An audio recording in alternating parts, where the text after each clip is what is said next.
that we're all familiar with the story of Noah and the ark, aren't we? It's something that we've all learned as a kid. It's a lesson in obedience, I think, if you were taught as I was. But I think there may be another lesson in that common parable for each of us here today, as it applies to leadership in particular. So 8.5 billion. That's 8.5 billion. That's the world's population just 19 years from right now. That means the world's population will have surged by 1.5 billion people in less than 2 decades. To put that in perspective, 1.5 billion was the population of the entire planet just 100 years ago. So imagine that you're out there with him. We're all on that boat. There's some extra room. We threw off some animals. And I kind of think of like Deadliest Catch, right? We've got these towering waves, this wind, and this ark is packed full of animals, hippos and woodpeckers and alligators and a rhinoceros or two. And he doesn't have lights to keep him company at night, maybe just a few small oil lamps, lots of sights and sounds, probably some interesting smells, no doubt. So we've already discussed the traditionalists and our friends, the baby boomers. But before we move on to Generation X, let's do a quick poll. So who in here is a baby boomer? Raise your hands. A bunch of you. All right, so put your hands down. Who in here is a member of Generation X? Raise your hands. Sir, we said hands, not middle finger. All right, so this is what happens oftentimes. Baby boomers are proud of it, and they always want you to know. Whenever I ask this, the room goes up.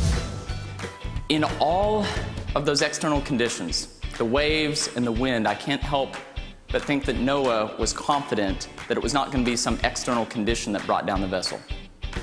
But every so often I wonder, did Noah walk to the back of the boat and just double check that those 2 woodpeckers were still in the cage? The flood of new workers from these 1.5 billion new people is creating a density of talent that's compelling a complete restructuring of the world of work. We're at a tipping point. And this morning, I want to give you a glimpse of what's going to change in your industry over the next several years. The goal is that if you can see what is coming, then adapting and changing becomes easier. The organizations that are going to fail are those that are going to be comprised of individuals who are opposed to change. With Generation X, we find that they're inherently more skeptical than their baby boomer parents. They often sit back, and what they're doing is they're waiting for me to establish credibility up here before they start to believe and participate. And the same is true with Generation X at your organization. It's rarely the external circumstances that'll bring down an organization or sink Noah's boat. More often, it's the internal behavior, it's the choices, and it's the application of the things you learn here today that are going to be the biggest determinant of success in your organization. And I said something to the effect of, don't worry, it doesn't hurt my feelings if you're checking Facebook while I'm speaking. Well, we find that millennials tend to have pretty bold personalities, and she was absolutely no different. She looked right back at me and said, actually, I've got 5,000 followers on Twitter, and I've been tweeting all the great one-liners that you've said. Wow. See, this was just her version of taking notes.